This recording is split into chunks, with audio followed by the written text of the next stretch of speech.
প্রত্যেক মাসে আপনি 15 থেকে 20,000 টাকা ইনকাম করেন। আপনি কি তাহলে ভবিষ্যতে কোটিপতি হতে পারবেন? অবশ্যই হতে পারবেন। এর জন্য আপনাকে প্রপার মানি ম্যানেজমেন্টটা জানতে হবে, তাহলেই কিন্তু আপনি ভবিষ্যতে কোটিপতি হবেন। তাই আজকের ভিডিওয়ে আপনি কিভাবে কোটিপতি হবেন সেটাই স্টেপ বাই স্টেপ আলোচনা করব। ভিডিওটা কিন্তু খুবই ইন্টারেস্টিং এবং ইনফরমেটিভ হতে চলেছে। তাই ভিডিওটা যদি আপনার ভালো লাগে অবশ্যই আপনি আপনার বন্ধুবান্ধব এবং রিলেটিভদের মধ্যে শেয়ার করবেন আর লাইক করতে ভুলবেন না। তাহলে ভিডিওটা শুরু করা যাক। আমি নিরুপমা শেয়ার শেখো চ্যানেলের পক্ষ থেকে সকল বন্ধুদের স্বাগত জানাই। আর চ্যানেলটা যদি সাবস্ক্রাইব না করে থাকেন তাহলে অবশ্যই চ্যানেলটা সাবস্ক্রাইব করে নেবেন আর পাশে থাকা বেল আইকনটা প্রেস করে রাখবেন। আমি ভিডিও আপলোড করার সাথে সাথে আপনাদের কাছে ভিডিওটা পৌঁছে যাবে। দেখুন, আমাদের ফিউচার কিন্তু আমাদেরই সিকিউর করতে হবে। তাই আমাদের ফিউচারকে সিকিউর করার জন্য আমাদের অনেক আগে থেকেই ফাইন্যান্সিয়াল প্ল্যানিং তৈরি করে রাখতে হবে। আমরা যখন নতুন জবে আসি তখন থেকেই কিন্তু আমরা যদি ফিউচার প্ল্যানিং তৈরি করি তাহলে কিন্তু ভবিষ্যতে আমাদের ফিউচারটা সিকিউর থাকবে এবং আমরা একটা গুড রিটার্ন ভবিষ্যতে দেখতে পাবো। এছাড়াও ধরুন আমাদের জীবনে অনেক লক্ষ্য, অনেক ইচ্ছা থাকে, তার জন্য আমাদের মানি সেভ করাটা অত্যন্ত গুরুত্বপূর্ণ। তাই আপনি প্রত্যেক মাসে 15,000 টাকা ইনকাম করুন কি 20,000 টাকা ইনকাম করুন, সেটা কিন্তু বড় কথা নয়। তাই যদি আপনি ঠিকঠাক প্রপার মানি ম্যানেজমেন্ট করতে পারেন, আপনার টাকা আপনি যা ইনকাম করছেন সেই টাকাটার যদি প্রপার মানি ম্যানেজমেন্ট করতে পারেন তাহলে কিন্তু অবশ্যই আপনি অল্প টাকা রোজগারেতেও ভবিষ্যতে একটা বড় রিটার্ন দেখতে পারেন। আমরা প্রত্যেক মাসে মাসে যে টাকাটা রোজগার করছি তার একটা নির্দিষ্ট পরিমাণ যদি অ্যামাউন্ট আমরা সেভ করতে পারি এবং সেভ করে একটা ভালো অ্যাসেটস ক্লাসে ইনভেস্ট করতে পারি তাহলে কিন্তু আমরা ভবিষ্যতে অবশ্যই কোটিপতি হতে পারবো। কেন আমাদের সেভ একটা গুড রিটার্ন অ্যাসেটস ক্লাসে ইনভেস্টমেন্টটা করতে হবে? কারণ আমরা যে কোনো অ্যাসেটস ক্লাসে ইনভেস্ট করে কিন্তু কোটিপতি হতে পারবো না, কারণ আমাদের ইনফ্লেশন দ্রুত হারে বৃদ্ধি পাচ্ছে। ইনফ্লেশনকে বিট করতে পারে এমন অ্যাসেটস ক্লাসেই কিন্তু আমাদের ইনভেস্টমেন্টটা করতে হবে। তাহলে আপনার মনে এখন প্রশ্ন হচ্ছে যে কোথায় ইনভেস্টমেন্ট করতে হবে, সেটা নিয়ে একটু পরে আসছি।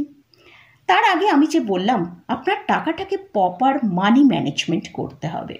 তা এই মানি ম্যানেজমেন্টটা কি সেটা আগে বোঝাই।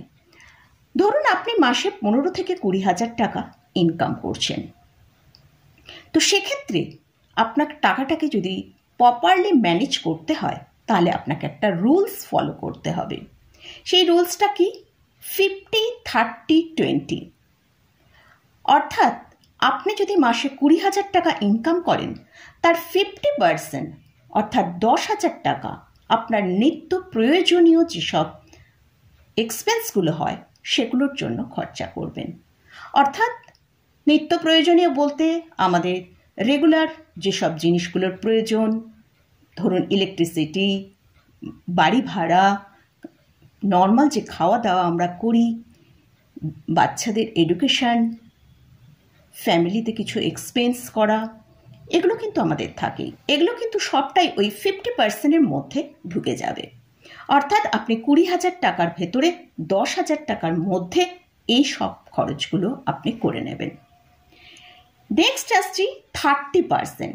এই 30% আপনার নিজের কিছু ইচ্ছা থাকে, সেই 30% টাকা প্রত্যেক মাসে রাখতে পারেন, সেই টাকা থেকেই কিন্তু আপনি খরচা করবেন। অর্থাৎ আপনি 20,000 টাকা ইনকাম করেন, 20,000 টাকা 30% হচ্ছে 6,000 টাকা।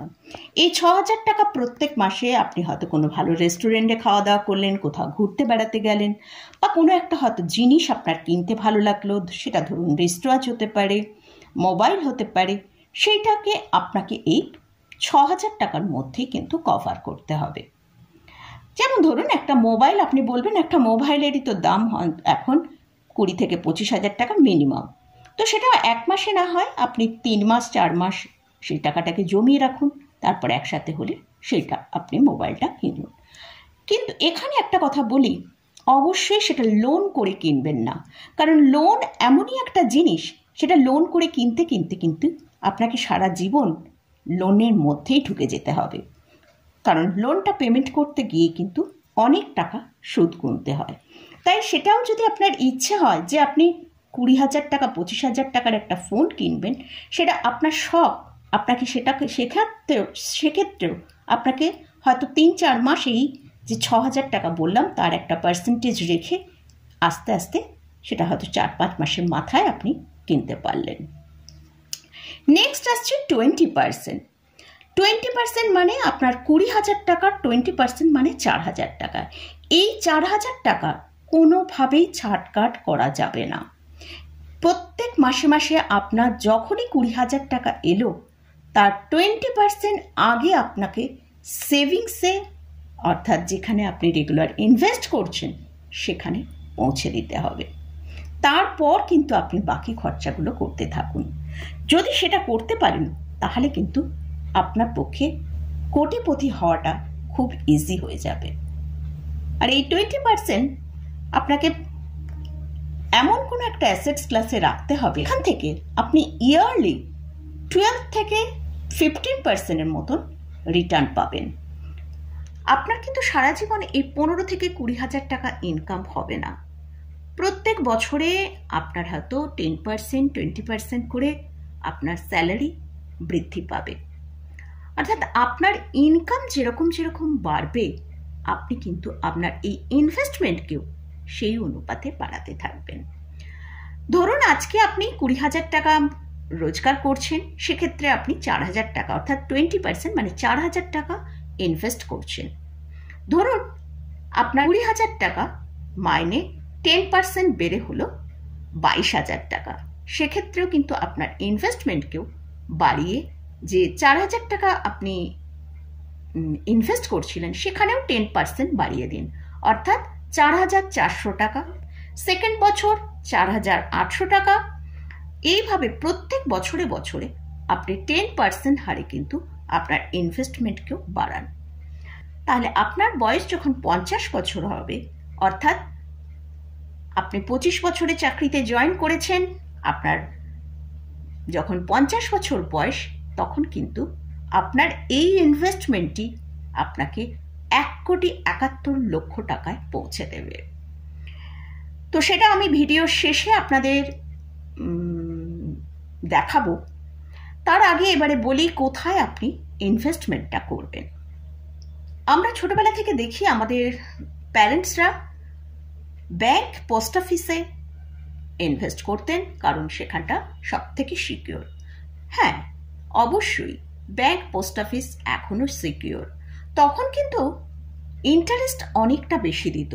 এখন কিন্তু ব্যাংক, পোস্ট অফিসে আপনি যদি সব থেকে হাই, ব্যাংকে 6 থেকে 7%, পোস্ট অফিসও একটু বেশি, সেখানে দেয় হয়তো 8%-এর মতন, সেখানে ইন্টারেস্টটা আপনি কোনো কোনো স্কিমে দেখতে পেতে পারেন। তো আপনার ইনফ্লেশনকে বিট করার জন্য কিন্তু ব্যাংক, পোস্ট অফিসে যদি আপনি ইনভেস্টমেন্ট করেন সেক্ষেত্রে আপনার ইনভেস্টমেন্ট ততটা ভালো গ্রো করবে না। আমরা সেকেন্ড অপশানে যাই, গোল্ড। এখানে যদি আপনি ইনভেস্ট করেন মোটামুটি 9 থেকে 10% হারে প্রত্যেক বছরে কিন্তু এই গোল্ডের দাম বাড়ছে। এখান থেকে আপনি 9 থেকে 10% হারে পেতে পারেন। থার্ড আসছে মিউচুয়াল ফান্ড। কোনো একটা ফান্ড ম্যানেজারের আন্ডারে আপনি প্রত্যেক মাসে মাসে আপনার টাকাটা এসআইপি করলে সেখান থেকে আমরা ইয়ারলি 10 to 12% হারে রিটার্ন পেতে পারি। 25 বছর পর এখান থেকে একটা ভালো রিটার্ন আমরা পেতে পারি। তবে এখানে একটা কথা বলে রাখি, মিউচুয়াল ফান্ডও যেহেতু মার্কেটের সাথে রিলেটেড, এখানে কিন্তু রিস্ক অনেকটা থাকে। দেখুন, আপনি একটা ভালো রিটার্ন যদি আশা করেন সেক্ষেত্রে কিন্তু আপনাকে রিস্ক নিতেই হবে। লাস্ট যে অ্যাসেটস ক্লাসটার কথা বলছি সেটা হচ্ছে স্টক মার্কেট। আমরা জানি এখানে রিটার্ন খুব ভালো আসে, মোটামুটি আপনি 15 থেকে 20% পর্যন্ত রিটার্ন পেতে পারেন, কিন্তু এখানে রিস্ক অনেক বেশি। তাই রিস্ক আপনি যদি নিতে পারেন তাহলে কিন্তু আপনার টাকাটা কিন্তু অনেক তাড়াতাড়ি ভালো গ্রো করে যেতে পারে। কিন্তু যেহেতু এটা শেয়ার মার্কেটের সাথে রিলেটেড, তাই জন্য এখানে কিন্তু অনেকটা বেশি রিস্ক নিতে হয়। এবার আসছি আপনি কোথায় ইনভেস্টমেন্টটা করলে তাহলে আপনি ভালো রিটার্নটা পেতে পারেন। প্রথম আগেই বলি, আপনার এই যে 4,000 টাকা আপনি ইনভেস্টমেন্ট করছেন সেটাকে দুটো ভাগে ভাগ করে নিন। একটা পোর্শন রাখুন মিউচুয়াল ফান্ডে, সেখানে 2,000 টাকা করে রাখুন। সেটা রেগুলার বেসিসে যেরকম আপনি ডিপোজিট করছেন সেটা ডিপোজিট হয়ে যাবে এবং একটা 10 থেকে 12% হারে প্রত্যেক বছরে রিটার্ন পাওয়া যায়। আরেকটা হচ্ছে স্টক মার্কেটের নিফটি ইটিএফে ইনভেস্ট করা যেতে পারে। এখানেও কিন্তু একটা স্টেবল রিটার্ন আমরা পাই। এখানে অনেকটা ঝুঁকি কম থাকে।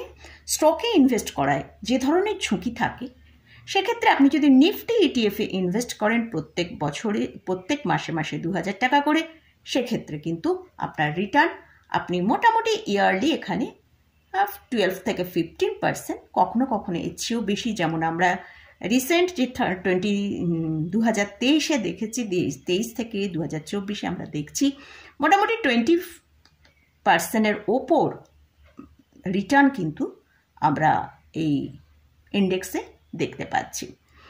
তো সেই জন্য মোটামুটি আমরা যেটা কোনো একটা বছর পেলাম সেটাকে ধরছি না, আমরা অ্যাভারেজে যেটা পাচ্ছি আমরা মোটামুটি 12 থেকে 15% কিন্তু প্রত্যেক বছরে আমরা রিটার্ন পেতে পারবো।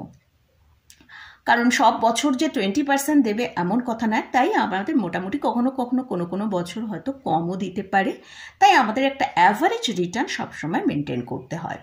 তো সেই জন্য এই যে বাকি 50% স্টকে ইনভেস্ট না করে আপনি কিন্তু ইটিএফে ইনভেস্ট করতে পারেন। তো মোটামুটি এইভাবে যদি আপনি ইনভেস্টমেন্টটা করতে থাকেন তাহলে কিন্তু আপনার ইনভেস্টমেন্ট অনেক ভালো গ্রো হবে। তো এটা মোটামুটি আপনি কিভাবে ইনভেস্টমেন্ট করতে পারেন সেটা আমার আইডিয়াটা আমি আপনাদের সাথে শেয়ার করলাম। এটা কিন্তু কোনো অ্যাডভাইজারি নয়, আমি আমার ভিউটা আপনাদের সাথে শেয়ার করলাম যে এইভাবে ইনভেস্টমেন্ট করলে কিন্তু একটা খুব হেলদি রিটার্ন আসে।